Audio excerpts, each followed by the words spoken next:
We also have great state leadership with innovative and proactive efforts to help us attract new business and grow our current business. Oklahoma companies have direct access to the governor's office and to other state leaders such as myself. You have our cell phones. We are available anytime and willing to help you in any way that we can. Our entire cabinet is made up of business owners. I think we're the only state in the country that has this type of a makeup. Many of us do this on a volunteer basis. I'm secretary on a volunteer basis and operate a number of companies across the state of Oklahoma as well. These past few months have been filled with uncertainty and difficulty for people all around the world. I'm proud of the way that Oklahoma has responded as a national leader as it relates to COVID-19. Our unemployment rate recently dropped from 12.9% in May to 6.6% in June versus the US average at 11.1% currently. That makes us one of the top 5 states in the country. We believe this is because we started opening up early. We started opening on April the 24th and we're completely open. Our economy was completely open by June the 1st, and we think that has been critical. Our state's COVID-19 plan has been very aggressive. First of all, as I mentioned, we opened early using Oklahoma data and not national news. Even when we had non-essential and essential businesses, about 93% of our businesses were deemed essential. So most all of our businesses have stayed open, and all of our manufacturers have stayed open the entire time and have never closed at all. We increased communication with our businesses. I believe we were the only state in the country where we would have 8 different industry calls, including an aerospace call, every Wednesday for about 2 months, so that we could share, ways that we could help our business community, what sources of funding were out there, what's happening at the state level and federal level to help them out. We were the 4th best in the country with paycheck protection loans because we worked very hard to get the word out to our businesses and to our banks alike. We repurposed closing funds and use them to help our existing businesses. So rather than keeping those dollars over to recruit businesses into the state, we thought, we really need to help our own. And so we began to really focus on using those dollars to help existing businesses. And that included programs like the Oklahoma Manufacturing Reboot Program and the Oklahoma Bounce Back Program, many of which went to aerospace companies. We created a PPE source directory where we have about 100 Oklahoma companies who are providing masks, hand sanitizer, gowns, gloves, etc., to businesses that need that sort of help. We created a bounce back task force made up of business leaders from all across the state. And Mr. Nagel, who is on with us, was part of that group where we worked on marketing and messaging, workforce development, economic development, and long-term planning and infrastructure as we came out of this COVID-19 crisis. We recently created the Oklahoma Business Relief Program, which has been a model for the entire country, and we are awarding over $100 million of funding to 5,000 businesses that really need it here within Oklahoma. And what's really exciting is we have 116 open projects going on right now. We have 116 companies looking at relocating to Oklahoma, including a small automobile manufacturer you might have heard of called Tesla. Now, the question becomes, why would a company like Tesla, when they have every state in the union vying for their business, why would they come down to 2 states, Oklahoma and Texas, for their decision? And I just want to give you a very brief summary of why I think that we are still in the running for that opportunity. One, we have a great location. We're centrally located, 3 interstates, rail access, and the country's most inland port. Number 2, we're aligned for business top to bottom. You do not have to worry about being shut down in Oklahoma with the way they experienced and many businesses have experienced in California and in other states. Number 3, we have a great quality of life. You could get twice the house here, 20-minute commute, top 10 entertainment district. We featured in Rolling Stone magazine for our quality of life recently. Top tier manufacturing employment base, excellent engineering base, which I know we're going to hear from Nancy about that here in just a moment. Excellent incentives. So we'll put our incentives up against anyone in the country. We feel like we are very, very competitive. A career tech system that provides free customized training to manufacturers. Super responsive and organized government. I think we're more responsive than any other state, and we would be more responsive to you if you choose to look at Oklahoma. We have tremendous renewable energy sources. We're top 5 in oil, natural gas, and wind. We have tremendous benefits in solar, and we have 250 electric vehicle charging stations, which most people don't expect to find in Oklahoma. And we have tremendous political power with senior senators, NASA administrators, and just a lot of folks tied to Oklahoma in the aerospace industry. All this means that we've just been able to announce 3 exciting new aerospace companies coming to Oklahoma. Skydweller Aero is a Spanish-U.S. company that's moving their global and U.S. headquarters to the Oklahoma City area. PAS MRO, a specialized bearing repair facility, is moving from California to the Tulsa area. And Navitech, which is a Hawaiian-based research company, they are working on unmanned aerial systems, and they're partnering with one of our universities, Oklahoma State University. One last point that I will make, and I'm going to turn it over to Jeff, is about our commitment to aerospace. We have a legislatively mandated and state-funded group that we call ACES. It stands for Aerospace Commerce and Economic Services Program.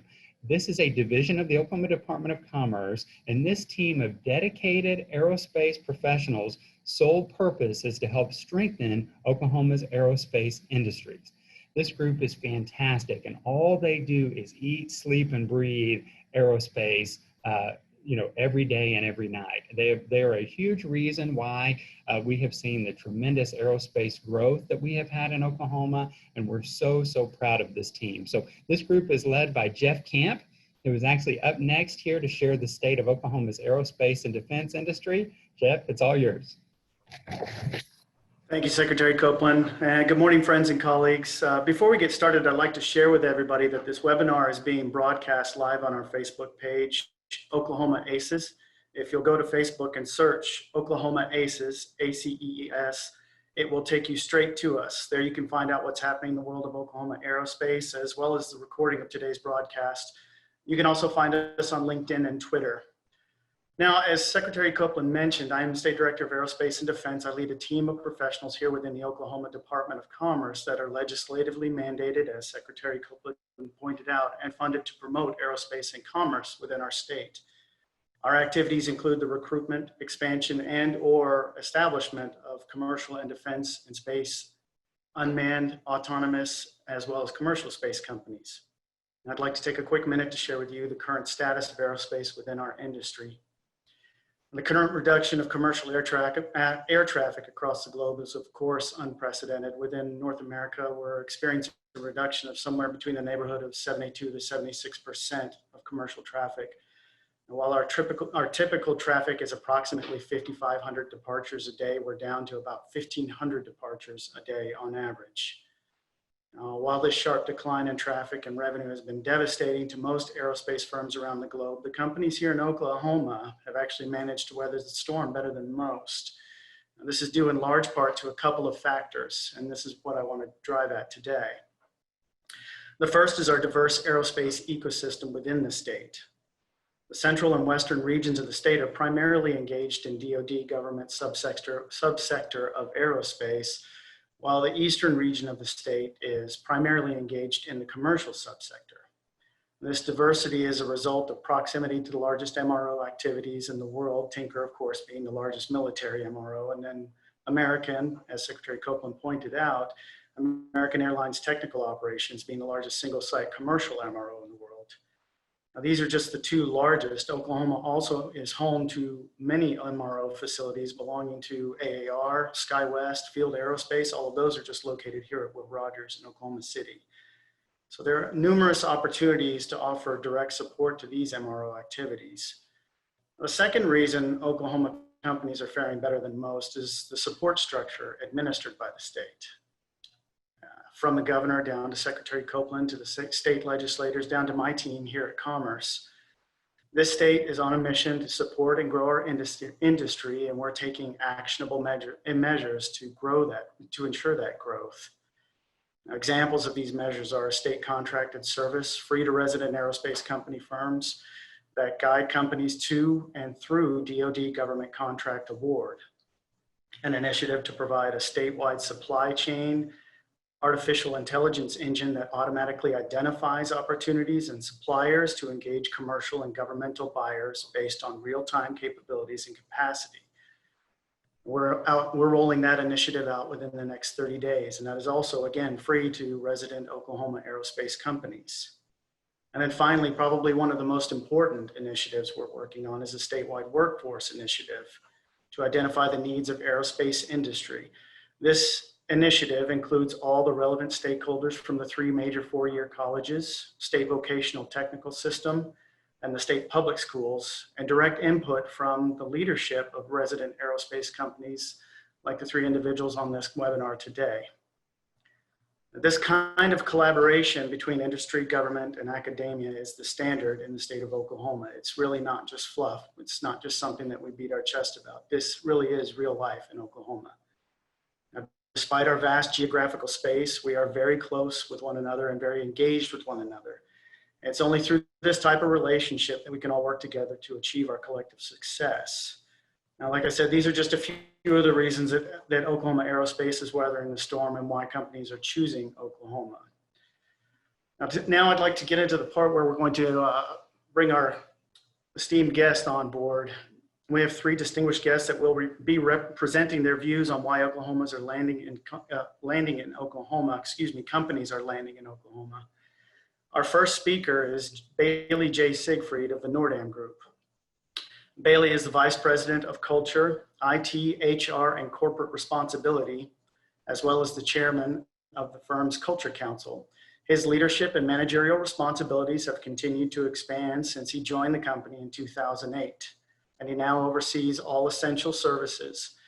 Bailey is responsible for the ethics and compliance, environmental health, safety, security, and Nordam's import and export global trade compliance.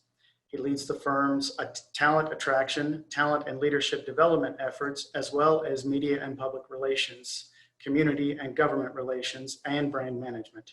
He was appointed by the governor to serve on the Oklahoma Space Industry Development Authority, which administers the only unrestricted FAA space corridor to travel to and from space.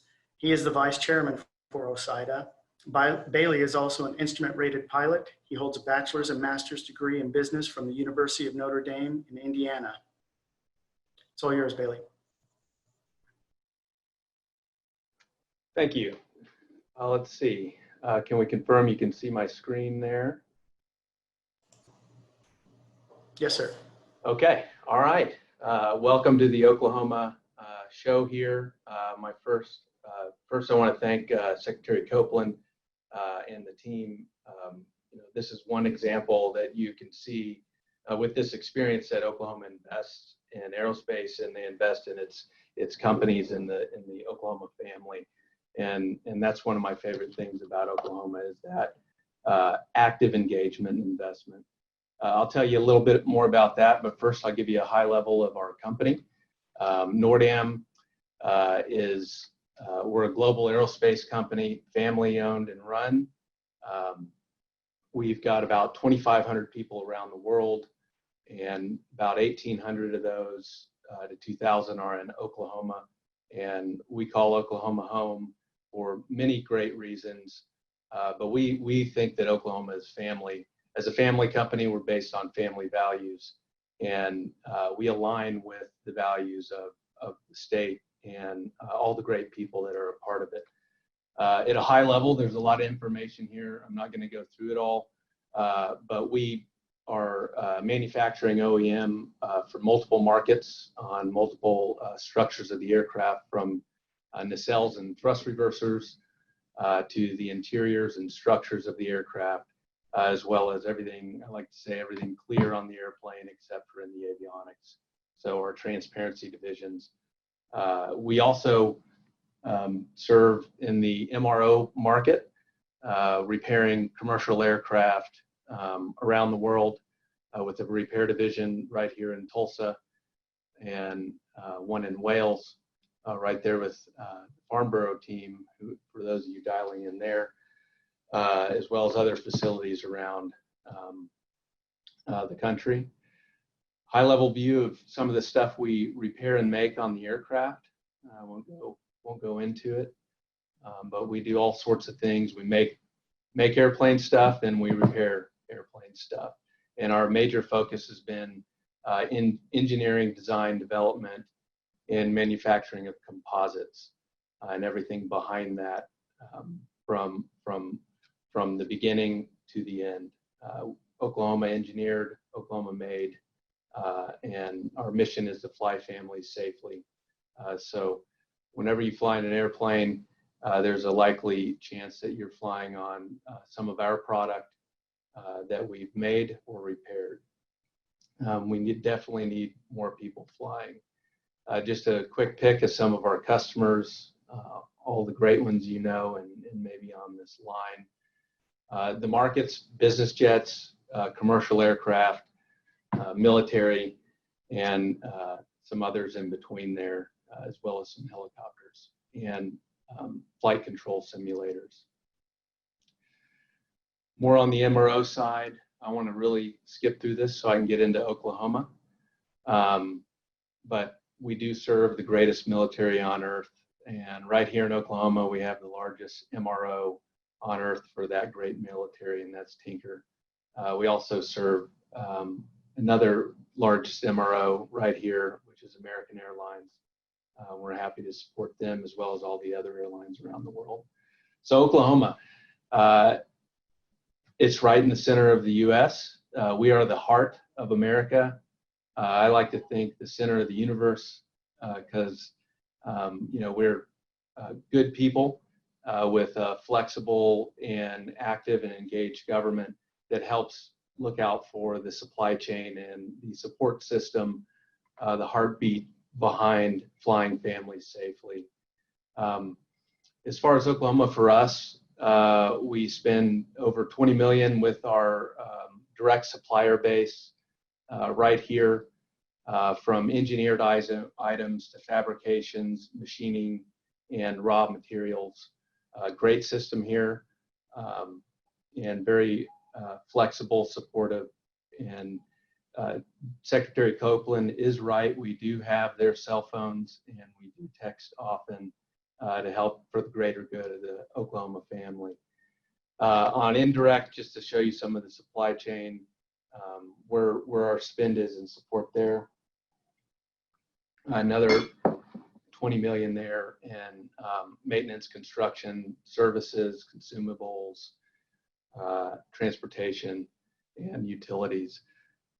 The great thing about Oklahoma is that we've got great people. Like I said, family. If you think about family, earlier I said we're a family company. Everything for us is based on safety, what you'd want for somebody you love. You want to be safe, live a long life. You want to be healthy, a healthy environment, and you want to make decisions that secure their future. And Oklahoma does do that.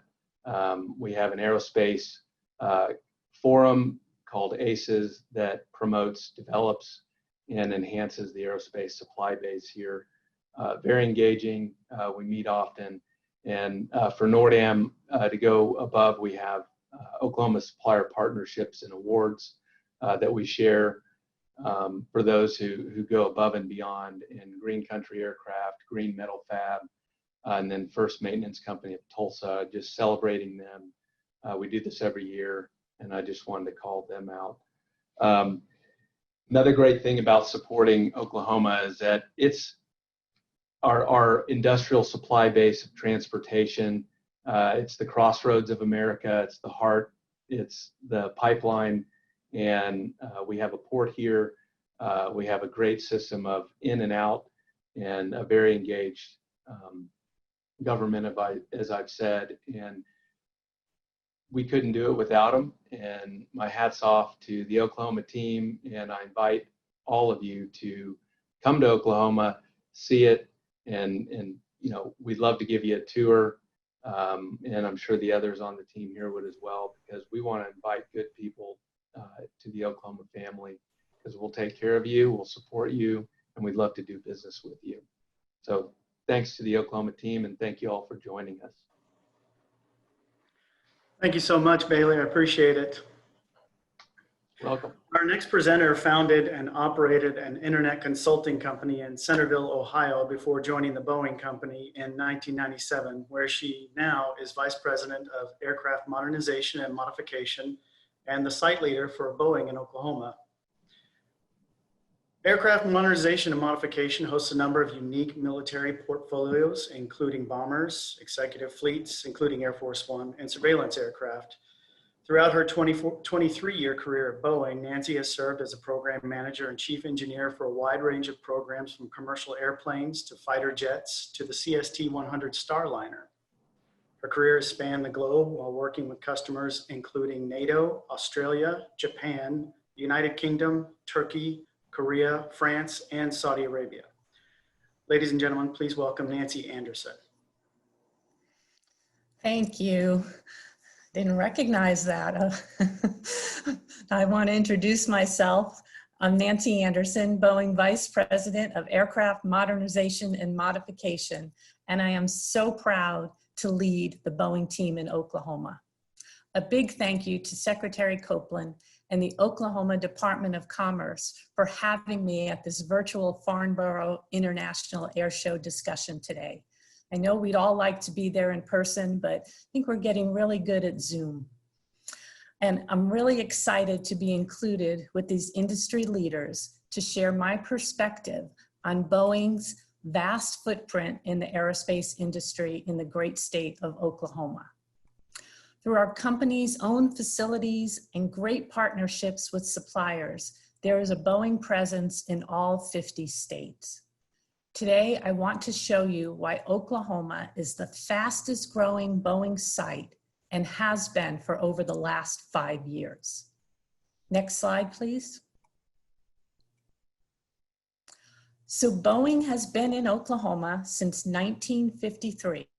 And on a personal note, I started my Boeing career here in Oklahoma City over 20 years ago, working from Tinker Air Force Base on the B-1 bomber program. Today, Boeing has a very different footprint and employee base than we had 60 years ago or even 10 years ago.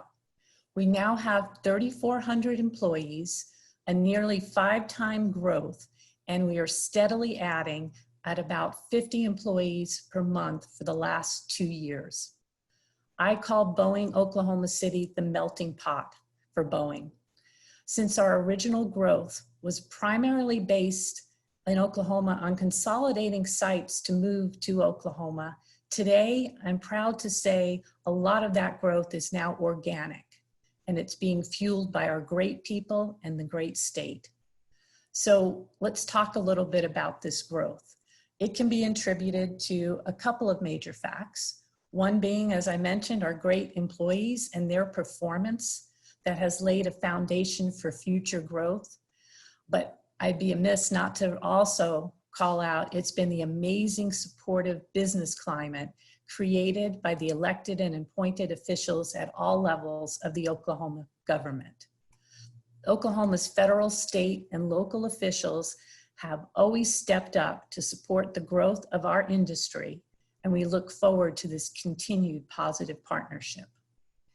We are an engineering site, so 77% of our workforce are engineers. So without the talent, we are nothing. It is all about bringing in the best people, and it's easy to find those best folks right here in Oklahoma. Next slide, please. So talking about that important element of our presence in Oklahoma, the extensive supply base, it spans 113 suppliers and supports 25,000 jobs across the state. Our partnership with our suppliers is crucial in providing the right products and services to our customers. And I'm proud to say a couple of those suppliers have been named Boeing Supplier of the Year. So there's no lack of great suppliers in the state of Oklahoma. A key element of our workforce is our commitment to recognizing and employing the incredible talents that come from the men and women who have served our country. 19% of our Oklahoma workforce are veterans, and they enable us to better serve our customers. We are a much stronger team because of their skills and experience. But in addition to our great suppliers and veterans, we also have an incredible talent pool in Oklahoma. And we extensively use our internship programs, both college and high school, since we know we have to start early in order to get the right talent. And we also partner very closely with the great Oklahoma universities and perform projects together with them, working side by side with our employees and the students to ensure that we can build that workforce for the future. Next slide. So the business that I lead in Oklahoma is called the Aircraft Modernization and Modification, and it's about 80% of the Boeing Oklahoma site. My portfolio consists of the bomber programs, which is a key area in supporting those workhorses of the military, from the B-1, B-2, B-52. Right now, there's a lot of news on the B-52, where we're taking this 60-year-old platform and getting it ready for upgrades for its radar and its engines. There's also considerable activity on the B-1, where I started my Boeing career. And that's ensuring that bomber gets the right structural updates it needs so we can continue well into the future. We also support and partner with Northrop on the B-2 mission systems. So some of our key partners on the bomber side of the industry is Northrop and Raytheon. Another element of my business is our executive transport services and support. And that's where we provide both the US and other nations with executive fleet and head of state airplanes and services. One of our key partners in this business is L3 Harris. And the third part of my business is what we call ASC2, which is Airborne Surveillance Command and Control. And that is our AWACS and AEWC programs. You can't look up to the sky and not see an AWACS flying overhead. We do many contracts with Tinker on the AWACS. We support their organic capabilities in addition to upgrades, which include both foreign military sales and direct commercial sales to NATO allies and other countries.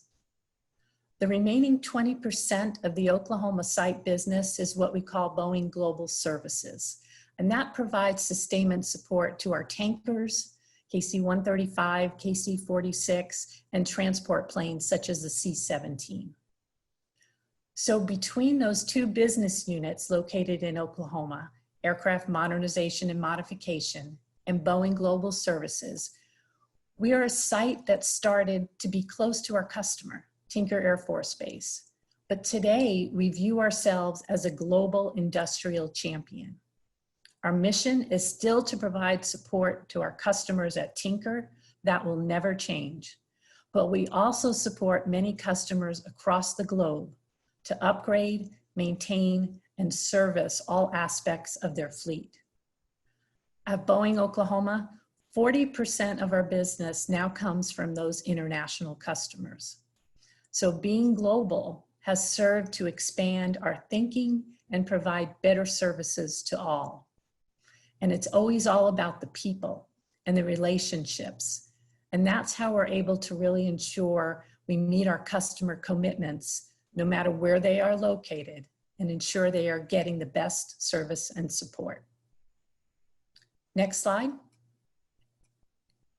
So getting a little bit closer to Oklahoma, I want to give you an idea of the sheer size of our footprint in Oklahoma. If you look at the square footage of all of our campuses, including on Tinker Air Force Base, it's nearly 1 million square feet. In addition to the growth in our workforce, we obviously have to keep up with the facilities and the campuses in order to house our 3,400 employees. If you look at the campuses on the left, those were built in 2008, 2012, and then 2016. So we are growing at that rapid pace, and being an engineering site, we house over 75 labs that support all of our customers. Next slide. You might have seen this in the news, but we recently broke ground on a new high bay addition that will add engineering capabilities at the facility to support the B-52 modernization and sustainment efforts. And it's going to play a key role in helping us to attract future engineers and our whole workforce.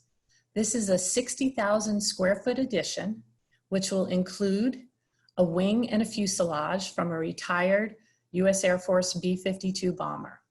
This will allow our engineers to have hands-on form, fit, and testing. And it also enables us to utilize the latest in engineering, our digital models, digital workforce, so that we can attract those new talents and bring them straight from school and our intern programs into this new factory and work hands-on with our customer and provide the best solutions that we can. Next slide. So this is my favorite slide. I love taking the Oklahoma State and all of our people and products all in one place. So the recurring theme that you should have heard from me today is that Boeing in Oklahoma, we are growing. Our workforce numbers have been growing steadily every year. Our campus continues to expand. We are able to find the talent that we need thanks to the great partnerships with our suppliers and the universities. Our engineers keep pushing toward the future with newest innovation, that's our labs and capabilities, and our services are able to keep our warfighters updated with the latest that they need for their future missions. So between customers, suppliers, and community leaders, we all partner together to Oklahoma to make that possible. That really is the true spirit of working in Oklahoma. And we are so proud to call it home. And I just want to thank you for asking me to share on this story. We are proud to be in the great state and look forward to just more and more growth and partnership. Thank you. Thank you so very much, Nancy. We appreciate you being here today. We're also very excited about your new facility in the B-52 re-engine. That's a great program. Okay, our final presenter today is Rick Nagel. Rick is the CEO and managing partner of Acorn Growth Companies, a middle market private equity firm focused exclusively on investing in the aerospace, defense, and intelligence sectors. Now, since 2005, Acorn has acquired 31 companies that support global mobility and national defense initiatives. Nagel is a member of the Board of Governors of Aerospace Industries Association, serves on the executive committee for the Oklahoma State Chamber of Commerce, is a member of the advisory board for the Oklahoma Department of Commerce, and is a commissioner for Oklahoma's Judicial Nominating Commission. He is a graduate of the University of Oklahoma College of Engineering and resides in Norman, Oklahoma with his wife and 3 kids. Please welcome Rick Nagel. All right, thanks for having me. I guess I'm the guy batting cleanup today, so I'll try to be efficient here with the remarks and with everyone's time. Glad to be joining this group virtually and appreciate the opportunity. As indicated, Acorn Growth Companies, we're a private equity firm based here with an office in Washington, D.C., London, and Los Angeles. We invest exclusively in aerospace, defense, and intelligence, and have been doing that from a controlled buyout investment standpoint since 2005. Today, we operate a blend of businesses that span the entire supply chain, both defense, commercial, and deeply in the intelligence community. And a lot of that strength and expertise we draw from our home state here in Oklahoma. Our operational expertise, I think, differentiates us a little bit in the market from other capital providers, and that we come in usually as a value-added partner to our companies, that ultimately we partner with management to provide the that stable footing and then the growth capital they need to go realize their full potential. Today, our portfolio ranges from logistics, maintenance, repair, and overhaul, modernization and upgrade, distribution, missile defense, counter unmanned aerial systems. We hear about UAS. This is the side about trying to protect critical infrastructure from threats related to that technology. Defense electronics, cyber, advanced materials, component production, radar support, satellite communications, and defense IT. If you look at our companies and kind of where they're spread out and their field offices across the globe, we operate out of 13 states in 35 countries. And we're focused in these areas for a lot of the reasons that are obvious to all of you that are on this call. Aerospace and defense is a cornerstone of the United States economy. It has been for decades and has typically been the largest area of trade surplus that we've enjoyed.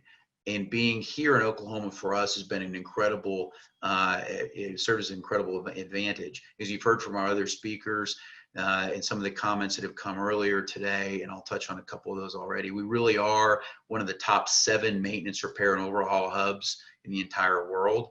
Certainly from a North American standpoint, there's no more critical mass anywhere than there is here. When you factor the I-35, I-44 corridors that kind of link Wichita, Oklahoma City, Tulsa, Dallas, Fort Worth, it's one of the strongest aerospace and defense corridors in the entire world, both for new production and for sustainment, both commercial and military systems.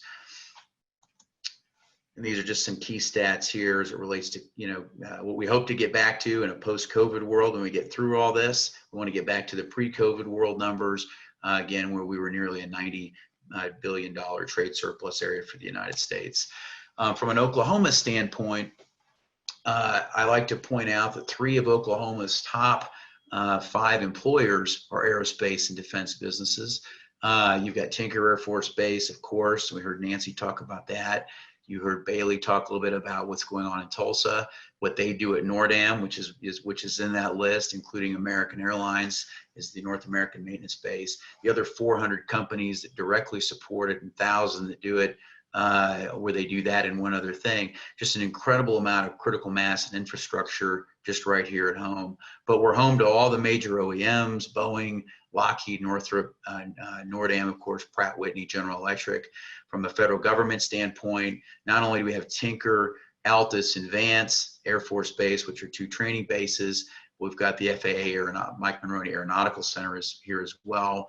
It was mentioned earlier, I think Secretary Copeland talked about how we're incredibly positioned right now from a political standpoint. It's kind of an interesting moment in time where you've got Chairman of the Senate Armed Services Committee, Jim Inhofe here, our senior senator, and then former Congressman, now NASA Administrator Jim Bridenstine, coming out of Tulsa. So again, the reach is incredibly, is incredibly powerful, and their focus on helping grow Oklahoma's economy is not lost on any of us that are here.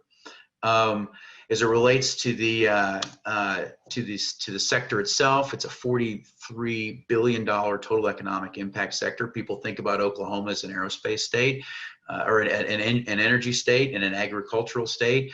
We're an aerospace state. It's our second leading segment of the economy. It's the fastest growing, $32 billion in total spending, over 200,000 jobs, and nearly a $12 billion payroll. From an equity standpoint, my part of this presentation is talking about access to capital. I mean, we're doing our part as a private equity firm, going out and raising capital both to acquire and then invest in and hopefully grow businesses down the line. But I'm proud to report that all areas of our capital, of the capital base now are represented strongly in Oklahoma. We've got a good, strong venture capital base that's growing. That used to be represented really by other firms around the country looking to Oklahoma from an innovation standpoint and investing here. But now you have homegrown venture capital firms where we've coalesced some of the success other entrepreneurs have had both in this sector and maybe energy, and pulled it together to continue to fuel innovation and entrepreneurship in these areas. We just announced, and they just had their first closing, Cortado Ventures here in Oklahoma City. First couple of deals that they've done have been aerospace related. So we feel good about the seed and venture capital part of our community. Are the governmental partnerships we have with that are incredibly strong, which represent our incubation and accelerator network, which are good, strong public-private partnerships led by I2E and others, which have had great aerospace success stories come out of those. So from an expansion and growth equity standpoint, we're again well represented. We help check the box on the buyout side of it at Acorn, and have also helped other businesses across the state, just as in the spirit of being a good neighbor, help improve their balance sheets and help them financially engineer better solutions, to play matchmaker where it's needed, where other areas of the balance sheet maybe needed to be supported. We hope we don't need a lot of this, but clearly we're at unprecedented times right now with the commercial segment getting hit really, really hard, which is a double whammy. They had already been impacted hard with the 737 MAX situation from last year, which was a black swan event in of itself. And now, of course, with COVID, with airlines getting hit, and even though they're getting bailout money, that money is to help support the airlines. It's not making its way yet to the second and third tier suppliers that exist out there.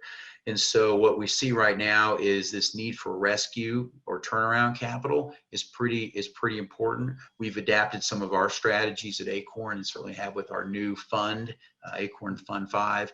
We'll be focused a little bit in these areas as well, in terms of refinancing debt, and or providing just general assistance while we kind of work through some of the challenges.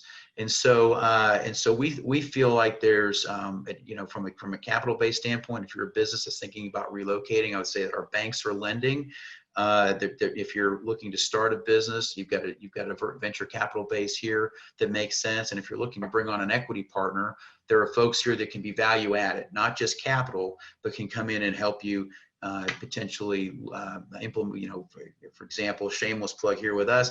When we're involved with businesses, we've got the benefit of having, looked at lots of companies over the course of a year and all the decades we've been doing this, but additionally with our current investments can implement best practices and lessons learned and those kind of things, in addition to driving that access to talent that comes along with the capital piece. That's incredibly important.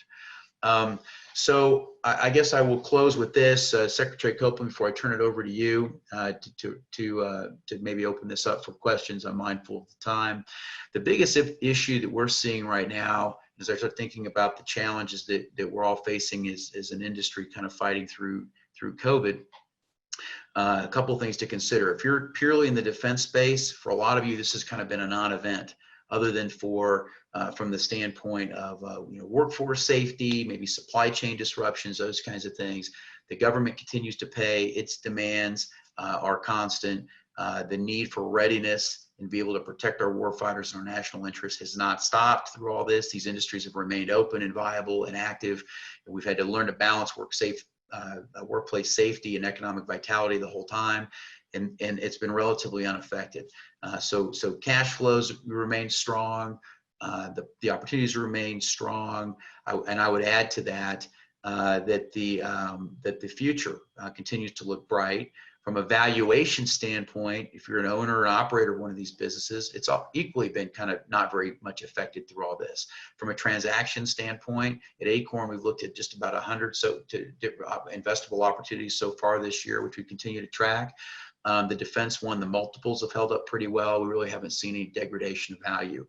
However, on the commercial side of aerospace, it's a completely different story. There's really no transaction velocity right now. With the ones that are there are kind of more in this distressed segment that I mentioned earlier. And so from a maturity standpoint, you're seeing that the deals that are getting done there are kind of more in that line. You're not seeing as many startups. Well, I'm very proud of Oklahoma. The startup opportunities we've seen have been coming to Oklahoma, which is incredible. I think that just as a testament to the environment that we're in, the critical mass that exists here, and the access to markets that come with being here. But by and large, across the country, the commercial market's getting hit pretty hard. So you're not seeing much there. I think the big issue that this segment has for the for the tier 2 and tier 3 folks that are plugged into this call that are listening, is I think kind of getting realistic about where things are at from a valuation standpoint, whether you can work with somebody creative enough to kind of bridge the gap.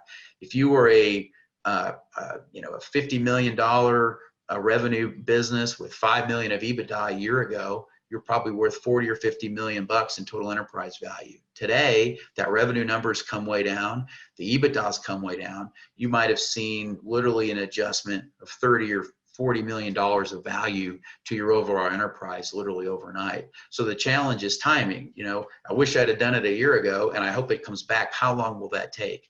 On the commercial standpoint, those of us who are tracking the industry, see it maybe a 2 to upwards of 2.5 year recovery and getting back to kind of air passenger miles flown back on track on the curve that was originally there. That's a long time for investors to kind of get comfortable. So I would just say, as you're going out and you're looking to try to shore up your balance sheet and invest in the future, do so with the right mindset and a level of creativity that can help you bridge that gap. In closing, I just say we're very grateful to be in Oklahoma. It's been a great home for us. I don't think we would have been nearly as successful as we have been able to be through our inception to date if we were really anywhere else. Even as a capital markets firm, just our cost of doing business, like everybody else in the States, is a lot lower, and we're able to pass on those efficiencies on a day-to-day basis to everybody that we work with. So with that, Secretary Copeland, I'll turn it back over to you, and thanks for the opportunity to address everybody today.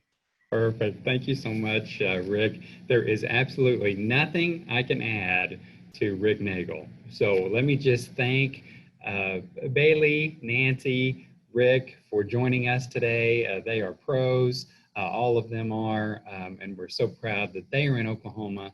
And all I would say to those of you that have joined us today, we'll move into a quick Q&A session here, but please consider Oklahoma. I think we are a best kept secret. We are a state that truly is on the rise, and we are a family. As you can see, we help each other, we win together, we support each other during the tough times, and we would really, really love to have any of you join us. We are hungry for business, as you have seen in some of our Tesla exploits. We will do nothing. We are shameless. There's nothing we won't do to gain new businesses into Oklahoma. We value you immensely. So thank you all so much for joining us today. And Jeff, I'll turn it back over to you for a little bit of Q&A. And guys, we will wrap by 11:30. So Jeff, I'll turn it to you. Thank you, Mr. Secretary. I appreciate it. Just to echo Secretary Copeland's comments, he's absolutely correct. We are a family. We touch base with each other and keep close contact and tabs and help each other whenever necessary and whenever possible. Looks like Mr. Secretary, I got a question here. How can companies not currently involved with Oklahoma aerospace companies connect with our industry to offer support and form new partnerships? Call me. That's you, man. Call me. Please reach out to my team. You can reach us at aerospace@okcommerce.gov, and I think we'll get that posted up on the chat so everybody can get a hold of that. It's aerospace@okcommerce.gov, or you can reach out to me directly. My email is also, it's my name, jeffrey.camp@okcommerce.gov. Please do not hesitate if you have any questions whatsoever. We are more than happy to engage you, come see you, help you out with whatever issues that you may be facing, market expansion, supply chain issues, anything of that nature, or, access to the state leadership. If you don't have that already, we'll ensure that you get it. Secretary Copeland is always willing to pick up a phone and call or text. If you need to see him, he's given me direct instructions to bring you to him. So I'm more than happy to do so, or the governor for that matter as well. I think the other question we got here, I'm going to take a little more time with this one. It says, Jeff mentioned the AI supply chain portal the ACES team is developing. Can you have him elaborate on this tool a little further? Absolutely. We have two efforts, as I stated earlier on, that are completely free to our aerospace resident companies in the state. One of them is a contractor that we've hired on to help ease the burden of doing business with governmental agencies. It can be somewhat nebulous if you're unfamiliar with the process. We have some professionals that have been long engaged in DoD contracting inside the DoD walls. So we are offering that service to our resident Oklahoma companies, and that's absolutely free to you. If you need help, you would like to pursue DoD contracts to help diversify your revenue stream or open up new markets, please reach out to us directly, and we'll be more than happy to start a consultation. It is not a quick process. Please understand that it will not remedy any revenue streams immediately, but it will definitely help you weather the next storm. And then the other initiative, the AI supply chain portal, we hope to have that up and running within the next 90 days. It is an AI-enabled automated supply chain portal. It's completely free to the state resident companies. It will help, for lack of a better term, or to use common parlance, it's a matchmaker. Just think of it as a dating website for suppliers and buyers. It automates capacity and capabilities with search criteria from large buyers, whether they be commercial or governmental or DoD entities. I do know for a fact that one of the companies that is currently bidding for this opportunity, they have a fairly stout buyer base, which includes several DoD and governmental entities. So like I said, we hope to have that up and running within the next 90 days, and we will make sure that is broadcast loud and clear across the state for use as immediately as possible. And I think we did have one more question, Secretary, and I think this one's for you. What do you see as the impact of the Tesla exposure having on our aerospace companies, and what them locating in Tulsa would do for our local aerospace industry? Well, maybe perhaps, sir, you could take the Tesla side and I'll take the aerospace side. Sure, yeah. And let me package this in with another question that Stephen just asked, which is, what are the top 3 challenges for long-term growth in aerospace in Oklahoma? Let me answer both of these at the same time. The beauty of Tesla for this sector is branding, frankly. It has been worldwide. We've gotten about 1,000 articles a day all over the world, and it has given Oklahoma a spotlight that frankly we just have not had. So my point is, if you come here, if you join us, the ability for you to recruit and attract talent, suppliers, et cetera, to Oklahoma, we believe will be enhanced because people hopefully now see that it's a very business-friendly place and a great place to do business. And so similarly, let me just say that our challenges for long-term growth in aerospace in Oklahoma is really only twofold. You asked for 3, Stephen, but I can't think of a third one. So let me just give you 2. One is just the industry in general. And as Rick mentioned, we know the commercial aerospace industry, that sector is struggling, and we're all business owners. And I have companies in aerospace. So I am also uniquely familiar with what you guys are dealing with today in the commercial sector. And so, we are doing everything we can as a state to support our companies that are in that sector. And then the other one is just simply the brand. One of the things that when you're in Oklahoma just drives you crazy, frankly, is the fact that it's such a great place to live and work and build companies and raise a family. And not that many people know about us on a worldwide or national basis. And so we're doing our very best through our ACES team and others to try to elevate our market awareness out there. So Jeff, I'll volley back to you. Great, thank you, Secretary. I appreciate that. So I think one of the questions we received was, would there be an impact to the aerospace engineer industry should we land Tesla? Well, I think it would be foolish to think there would not be an impact. However, we are anticipating that and working diligently. As I stated earlier on, we have our third and most pressing initiative is workforce development. Some of the leaders you see here on this call today are also deeply involved in our workforce initiative, and we're taking feedback. What do we need to do most? What workers do we need now? How do we get to those people now? Not when they're graduating school and then, hey, maybe I think I'll work in aerospace. We're actually trying to get into the primary school and educating people about the great benefits of working within the aerospace industry, and the fact that you don't have to go to places like California or Florida or Washington to work within the aerospace industry. So that initiative is gaining steam, and we also have